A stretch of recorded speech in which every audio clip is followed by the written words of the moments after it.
મિત્રો, કેન્દ્ર સરકારે સોશિયલ મીડિયા પ્લેટફોર્મ અને અન્ય ઓનલાઈન પ્લેટફોર્મને અશ્લીલ સામગ્રી અંગે કડક ચેતવણી આપી છે.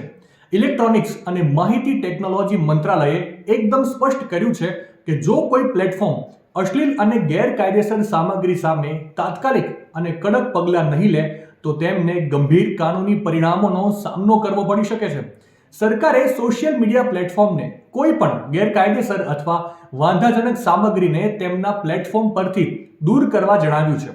કેન્દ્ર સરકારે એ પણ સ્પષ્ટ કર્યું છે કે બેદરકારીના પરિણામે સંબંધિત પ્લેટફોર્મ સામે કડક કાર્યવાહી થઈ શકે છે. આઈટી નિયમો 2021નો ઉલ્લેખ કરીને સરકારે જણાવ્યું હતું કે પ્લેટફોર્મની કાનૂની જવાબદારી છે કે તેમના પ્લેટફોર્મનો ઉપયોગ કોઈ પણ અશ્લીલ, બાળકો માટે હાનિકારક અથવા તો ગેરકાયદેસર માહિતી ફેલાવવા માટે ન થવું જોઈએ.